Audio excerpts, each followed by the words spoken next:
அன்பு ஒரு காலும் ஒழியாது. தீர்க்க தரிசனங்களானாலும் ஒழிந்து போம், அந்நிய பாஷைகளானாலும் ஓய்ந்து போம், அறிவானாலும் ஒழிந்து போம். 1 கொரிந்தியர் 13:8. இந்த நாளையும் கூட உலகத்தார் காதலர் தினம் என்று சொல்லி கொண்டாடி கொண்டிருக்கிறார்கள். அதை குறித்து எதிர்த்தும் ஆதரித்தும் பல்வேறு கருத்துகள் பேசப்படுகிறது. ஆதரிப்போர் தங்கள் காரியத்தில் கவனமாயிருக்கிறார்கள். எதிர்ப்போருடன் அவர்கள் வாக்குவாதம் செய்கிறதில்லை. ஆனாலும் நாம் இந்த உலகத்தில் இருக்கிறோம். இந்த உலகத்தாருடைய ஒவ்வொரு காரியத்துக்கும் நாம் விளக்கம் சொல்லவோ அல்லது அவர்களோடு இசைந்து செல்லவோ நம்மால் முடியாது. ஆனாலும் இந்த காதலர் தினம் எனப்படுவதிலே ஆண் பெண் ஆகிய இரு எதிரின கவர்ச்சியினால் ஈர்க்கப்பட்ட இருவேறு மனித உறவுகளை ஒன்றுபடுத்தும் காரணியாக அன்பு பேசப்படுவதால் இந்த நாளிலும் கூட நான் தியானிக்கும் பொழுது என் ஆவியிலே ஒலித்த வாக்கியம்தான் இது. அன்பு ஒரு காலும் ஒழியாது. ஜீசஸ் நெவர் ஃபெயில்ஸ் என்று சொல்லி நாம் அடிக்கடி சொல்ல கேட்டிருக்கிறோம். இங்கே ஆங்கிலத்தில் சேரிட்டி நெவர் ஃபெயிலத் என்று சொல்லப்பட்டிருக்கிறது. லவ் என்று சொல்லி இது அறியப்பட்டிருந்தாலும் இந்த அன்பு என்று தமிழ் சொல்லப்படுகிற இந்த வாக்கானது ஆங்கில வேதாகமத்தில் சேரிட்டி என்று சொல்லப்பட்டிருக்கிறது. சேரிட்டி என்று சொல்லப்படும் பொழுது அந்த சேரிட்டி என்கிற வார்த்தையை இவ்வாறு வேதம் அதை மொழிபெயர்க்கிறது. அது அஃபெக்ஷன், பாசம் அல்லது லவ் ஃபீஸ்ட், ஒரு அன்பின் விருந்து, எப்படியாக அது மொழிபெயர்க்கப்பட்டிருக்கிறது. கிரேக்க மொழியிலே அமைந்த புதிய ஏற்பாட்டிலே இந்த ஒவ்வொரு சொல்லையும் கிரேக்க மொழி சொல்லோடு கூட அதை எண் அமைத்து 5624 சொற்களாக இதை எண் வடிவில் தந்திருக்கிறார்கள். ஸ்ட்ராங்ஸ் டிக்ஷனரி எனப்படுகிற அந்த டிக்ஷனரி அகராதியிலே 5624 சொற்கள் அதை எண் வடிவில் மாற்றி அதில் G26 என்கிற சொல் அகாப்பே என்று சொல்லப்படுகிறது. அதற்கு இணையாக அகாப்பாவோ என்கிற சொல்லானது G25 என்று சொல்லப்படுகிறது. அகாப்பே மற்றும் அகாப்பாவோ என்கிற இந்த 2 சொற்களின் வேறுபாடு ஒரு சிறிய வேறுபாடு தான். அதை நாம் இன்னும் நிதானமாய் நாம் புரிந்து கொள்ள முடியும். முன்பதாக அன்பு என்னும் ஒரு சொல்லை குறிப்பிடுவதற்கு அங்கே வேதம் பயன்படுத்துகிற, அதாவது கிரேக்க மொழி வேதாகமத்தில் பயன்படுத்தப்பட்ட மூல பாஷையின்படி 4 முக்கிய சொற்கள் ஆங்காங்கு இடம்பெற்றிருக்கிறது. அதை நாம் கூர்ந்து தியானிக்கும் பொழுது அறிந்து கொள்ளலாம். முதலாவது பிரதானமானது அன்பு அகாப்பே என்கிற சொல்லினால் வேறுபடுத்தி காண்பிக்கப்படுகிறது.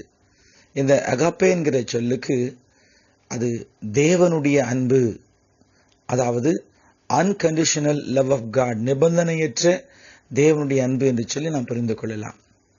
அடுத்ததாக ஈராஸ் என்கிற வார்த்தை இடம்பெற்றிருக்கிறது. அது கணவன் மனைவி இடையே உள்ள காதல் உறவை குறிப்பிடுவதற்காக ஈராஸ் என்கிற வார்த்தையும் கூட கிரேக்க மொழியில் வழங்கப்படுகிறது. தொடர்ந்து மூன்றாவதாக ஃபிலியா என்கிற வார்த்தையும் கூட வழங்கப்படுகிறது. அதுவும் கூட தமிழிலே அன்பு என்கிற ஒரே வார்த்தையினாலே அது வழங்கப்படலாம், புரிந்து கொள்ளப்படலாம்.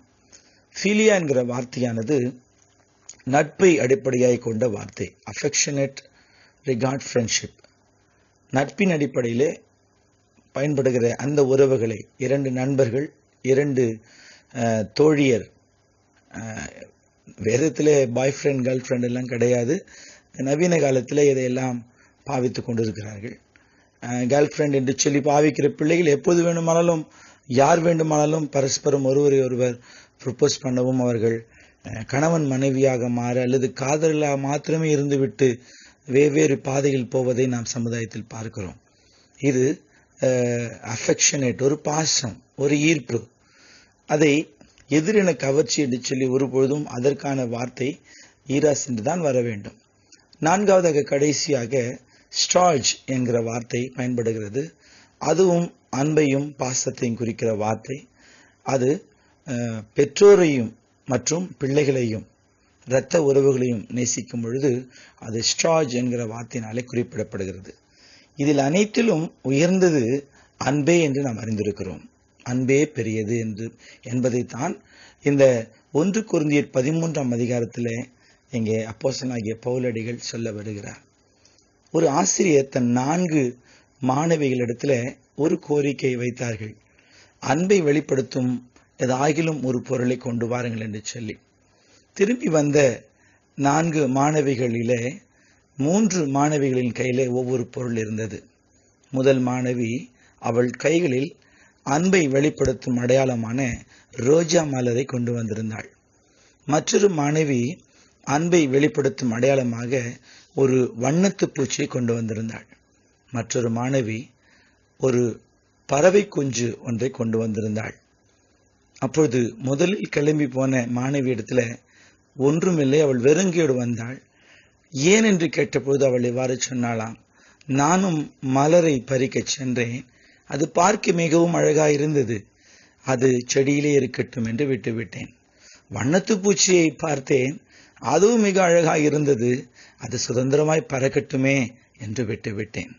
குஞ்சு பறவையாகிலும் எடுத்து வரலாம் என்று பார்த்தேன், ஆனால் அதை தாய் பறவை தேடுமே என்று அதை விட்டுவிட்டேன் என்று சொன்னாலாம்.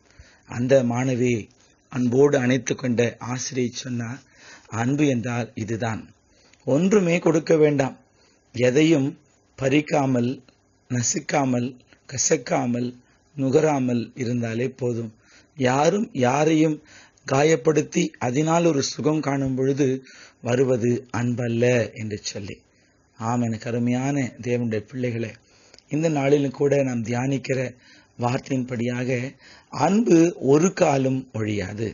தயவு செய்து நாம் நம்முடைய பிள்ளைகளிடத்தில் இந்த வசனத்தை அறிமுகப்படுத்தி இது எப்படியாகிலும் இந்த 1 கொரிந்தியர் 13 நம் மனப்பாடம் செய்ய பழக்க வேண்டும்.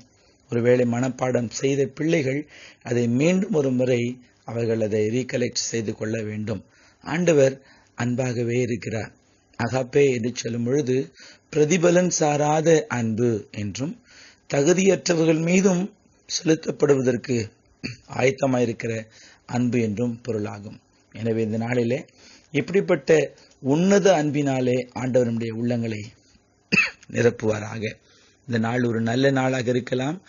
அன்பை பிரதானப்படுத்தி அன்பின் உறவுகளை மேன்மைப்படுத்துகிற புகழ்கிற நாளாக இருக்கலாம். இதன் ஆரம்பம் நமக்கு தெரியாது.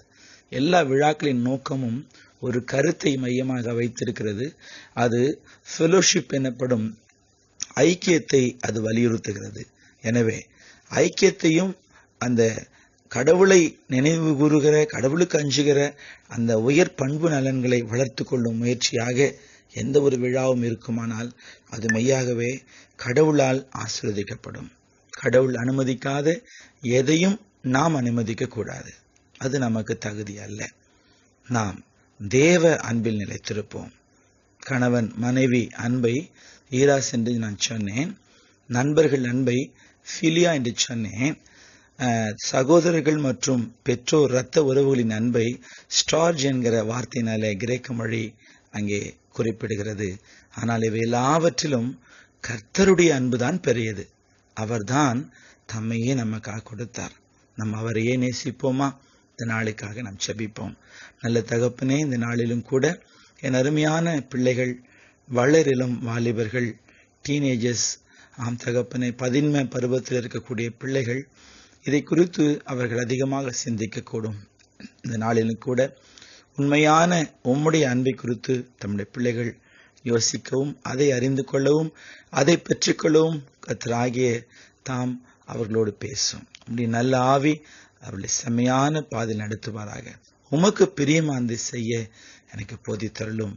இப்படி நல்ல ஆவி என்னை செமையான வழி நடத்துவாராக என்று சொல்லி தம்முடைய பிள்ளைகளை காத்துக்கொள்ளும் தகப்பனே. எதிரின கவர்ச்சினாலே இளம் பிள்ளைகள் ஒருபொழுதும் பாலிய இச்சையிலே விழுந்து விடாதபடிக்கு தயவாய் கிருபையாய் எங்கள் பிள்ளைகளை மூடிக்கொள்ளுங்க. அவர்கள் தங்களுக்கான திருமண பருவத்துக்கு வரும் வரைக்கும் இந்த மாணவ பருவத்திலே ஒருவரை ஒருவர் தீண்டாதபடிக்கு உண்மையான அன்பை பாவிக்க, பார்க்கிற ஒவ்வொரு சகோதரனையும் ஒவ்வொரு சகோதரியும் உடன் பிறந்தவர்களை போல பாவிக்க, கிறிஸ்துவின் அன்பினாலே அவர்களை நேசிக்க, அன்புக்கும் உண்டு அடைக்கும் தாழ் உலகத்தால் சொல்லுகிறது போல உண்மையான அன்பு காணப்படுகிற இடத்திலே அல்லது உண்மையான அன்பு தேடப்படுகிற இடத்திலே அங்கே ஆண்டவருடைய பிரதிபலன் பாராத அன்பை செலுத்தி உங்களுடைய பிள்ளைகள் உங்களுடைய ராஜ்யத்தை அமைக்கட்டும், பரிசுத்தத்தை காத்துக்கொள்ளட்டும். தங்கள் ஆத்மாவை தங்கள் சரீரங்களை தீட்டுப்படுத்தும் எந்த இச்சையிலும் எங்கள் பிள்ளைகள் விழுந்து விடாதிருக்க இந்த சூழ்நிலையை பயன்படுத்தி, இந்த வாலிபத்தை பயன்படுத்தி சத்துரு அவர்களை எந்த விதத்திலும் கெடுத்து போடாதிருக்க கர்த்தர் காத்துக்கொள்வீராக. எங்கள் இரட்சகரும் மீட்பருமான இயேசு கிறிஸ்துவின் நாமத்தில் பிதாவே, ஆமென், ஆமென். அன்பு ஒரு காலும் ஒழியாது. தீர்க்க தரிசனங்களானாலும் ஒழிந்து போம், அந்நிய பாஷைகளானாலும் ஓய்ந்து போம், அறிவானாலும் ஒழிந்து போம். 1 கொரிந்தியர் 13:8. இந்த நாளையும் கூட உலகத்தார் காதலர் தினம் என்று சொல்லி கொண்டாடி கொண்டிருக்கிறார்கள். அதை குறித்து எதிர்த்தும் ஆதரித்தும் பல்வேறு கருத்துகள் பேசப்படுகிறது. ஆதரிப்போர் தங்கள் காரியத்தில் கவனமாயிருக்கிறார்கள். எதிர்ப்போருடன் அவர்கள் வாக்குவாதம் செய்கிறதில்லை. ஆனாலும் நாம் இந்த உலகத்தில் இருக்கிறோம். இந்த உலகத்தாருடைய ஒவ்வொரு காரியத்துக்கும் நாம் விளக்கம் சொல்லவோ அல்லது அவர்களோடு இசைந்து செல்லவோ நம்மால் முடியாது. ஆனாலும் இந்த காதலர் தினம் எனப்படுவதிலே ஆண் பெண் ஆகிய இரு எதிரின கவர்ச்சியினால் ஈர்க்கப்பட்ட இருவேறு மனித உறவுகளை ஒன்றுபடுத்தும் காரணியாக அன்பு பேசப்படுவதால் இந்த நாளிலும் கூட நான் தியானிக்கும் பொழுது என் ஆவியிலே ஒலித்த வாக்கியம்தான் இது. அன்பு ஒரு காலும் ஒழியாது. ஜீசஸ் நெவர் ஃபெயில்ஸ் என்று சொல்லி நாம் அடிக்கடி சொல்ல கேட்டிருக்கிறோம். இங்கே ஆங்கிலத்தில் சேரிட்டி நெவர் ஃபெயிலத் என்று சொல்லப்பட்டிருக்கிறது. லவ் என்று சொல்லி இது அறியப்பட்டிருந்தாலும் இந்த அன்பு என்று தமிழ் சொல்லப்படுகிற இந்த வாக்கானது ஆங்கில வேதாகமத்தில் சேரிட்டி என்று சொல்லப்பட்டிருக்கிறது. சேரிட்டி என்று சொல்லப்படும் பொழுது அந்த சேரிட்டி என்கிற வார்த்தையை இவ்வாறு வேதம் அதை மொழிபெயர்க்கிறது. அது அஃபெக்ஷன், பாசம் அல்லது லவ் ஃபீஸ்ட், ஒரு அன்பின் விருந்து, எப்படியாக அது மொழிபெயர்க்கப்பட்டிருக்கிறது. கிரேக்க மொழியிலே அமைந்த புதிய ஏற்பாட்டிலே இந்த ஒவ்வொரு சொல்லையும் கிரேக்க மொழி சொல்லோடு கூட அதை எண் அமைத்து 5624 சொற்களாக இதை எண் வடிவில் தந்திருக்கிறார்கள். ஸ்ட்ராங்ஸ் டிக்ஷனரி எனப்படுகிற அந்த டிக்ஷனரி அகராதியிலே 5624 சொற்கள் அதை எண் வடிவில் மாற்றி அதில் G26 G26 என்கிற சொல் அகாப்பே என்று சொல்லப்படுகிறது. அதற்கு இணையாக அகாப்பாவோ என்கிற சொல்லானது G25 என்று சொல்லப்படுகிறது. அகாப்பே மற்றும் அகாப்பாவோ என்கிற இந்த 2 சொற்களின் வேறுபாடு ஒரு சிறிய வேறுபாடுதான். அதை நாம் இன்னும் நிதானமாய் நாம் புரிந்து கொள்ள முடியும். முன்பதாக அன்பு என்னும் ஒரு சொல்லை குறிப்பிடுவதற்கு அங்கே வேதம் பயன்படுத்துகிற, அதாவது கிரேக்க மொழி வேதாகமத்தில் பயன்படுத்தப்பட்ட மூல பாஷையின் படி 4 முக்கிய சொற்கள் ஆங்காங்கு இடம்பெற்றிருக்கிறது. அதை நாம் கூர்ந்து தியானிக்கும் பொழுது அறிந்து கொள்ளலாம். முதலாவது பிரதானமானது அன்பு அகாப்பே என்கிற சொல்லினால் வேறுபடுத்தி காண்பிக்கப்படுகிறது. இந்த அகாப்பே என்கிற சொல்லுக்கு அது தேவனுடைய அன்பு, அதாவது அன்கண்டிஷனல் லவ் ஆஃப் காட், நிபந்தனையற்ற தேவனுடைய அன்பு என்று சொல்லி நாம் புரிந்து கொள்ளலாம். அடுத்ததாக ஈராஸ் என்கிற வார்த்தை இடம்பெற்றிருக்கிறது. அது கணவன் மனைவி இடையே உள்ள காதல் உறவை குறிப்பிடுவதற்காக ஈராஸ் என்கிற வார்த்தையும் கூட கிரேக்க மொழியில் வழங்கப்படுகிறது. தொடர்ந்து மூன்றாவதாக ஃபிலியா என்கிற வார்த்தையும் கூட வழங்கப்படுகிறது. அதுவும் கூட தமிழிலே அன்பு என்கிற ஒரே வார்த்தையினாலே அது வழங்கப்படலாம், புரிந்து கொள்ளப்படலாம். ஃபிலியா என்கிற வார்த்தையானது நட்பை அடிப்படையாய் கொண்ட வார்த்தை. அஃபெக்ஷனேட் ரிகார்ட் ஃப்ரெண்ட்ஷிப், நட்பின் அடிப்படையிலே பயன்படுகிற அந்த உறவுகளை, இரண்டு நண்பர்கள், இரண்டு தோழியர், வேதத்திலே பாய் ஃப்ரெண்ட் கேர்ள் ஃப்ரெண்ட் எல்லாம் கிடையாது. நவீன காலத்தில் இதையெல்லாம் பாவித்து கொண்டிருக்கிறார்கள். கேர்ள் ஃப்ரெண்ட் என்று சொல்லி பாவிக்கிற பிள்ளைகள் எப்போது வேண்டுமானாலும் யார் வேண்டுமானாலும் பரஸ்பரம் ஒருவரை ஒருவர் ப்ரொப்போஸ் பண்ணவும், அவர்கள் கணவன் மனைவியாக மாற அல்லது காதலாக மாத்திரமே இருந்துவிட்டு வெவ்வேறு பாதையில் போவதை நாம் சமுதாயத்தில் பார்க்கிறோம். இது அஃபெக்ஷனேட், ஒரு பாசம், ஒரு ஈர்ப்பு. அதை எதிரென கவர்ச்சி என்று சொல்லி ஒருபொழுதும் அதற்கான வார்த்தை ஈராஸ் என்று தான் வர வேண்டும். நான்காவதாக கடைசியாக ஸ்டார்ஜ் என்கிற வார்த்தை பயன்படுகிறது. அதுவும் அன்பையும் பாசத்தையும் குறிக்கிற வார்த்தை. அது பெற்றோரையும் மற்றும் பிள்ளைகளையும் இரத்த உறவுகளையும் நேசிக்கும் பொழுது அது ஸ்டார்ஜ் என்கிற வார்த்தையினாலே குறிப்பிடப்படுகிறது. இதில் அனைத்திலும் உயர்ந்தது அன்பே என்று நாம் அறிந்திருக்கிறோம். அன்பே பெரியது என்பதைத்தான் இந்த 1 கொரிந்தியர் 13ஆம் அதிகாரத்தில் இங்கே அப்போஸ்தலனாகிய பவுலடிகள் சொல்ல வருகிறார். ஒரு ஆசிரியர் தன் 4 மாணவிகளிடத்தில் ஒரு கோரிக்கை வைத்தார்கள். அன்பை வெளிப்படுத்தும் ஏதாகிலும் ஒரு பொருளை கொண்டு வாருங்கள் என்று சொல்லி.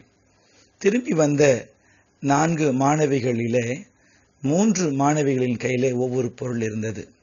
முதல் மாணவி அவள் கைகளில் அன்பை வெளிப்படுத்தும் அடையாளமான ரோஜா மலரை கொண்டு வந்திருந்தாள்.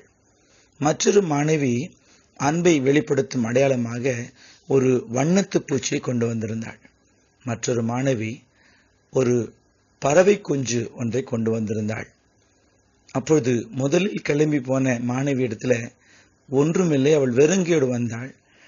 ஏன் என்று கேட்டபோது அவள் இவ்வாறு சொன்னாளாம், நானும் மலரை பறிக்கச் சென்றேன், அது பார்க்க மிகவும் அழகாக இருந்தது, அது செடியிலே இருக்கட்டும் என்று விட்டுவிட்டேன். வண்ணத்து பூச்சியை பார்த்தேன், அதுவும் மிக அழகாக இருந்தது, அது சுதந்திரமாய் பறக்கட்டுமே என்று விட்டுவிட்டேன். குஞ்சு பறவையாகிலும் எடுத்து வரலாம் என்று பார்த்தேன், ஆனால் அதை தாய் பறவை தேடுமே என்று அதை விட்டுவிட்டேன் என்று சொன்னாலாம். அந்த மாணவி அன்போடு அணைத்து கொண்ட ஆசிரியர் சொன்னார், அன்பு என்றால் இதுதான், ஒன்றுமே கொடுக்க வேண்டாம், எதையும் பறிக்காமல், நசுக்காமல், கசக்காமல், நுகராமல் இருந்தாலே போதும். யாரும் யாரையும்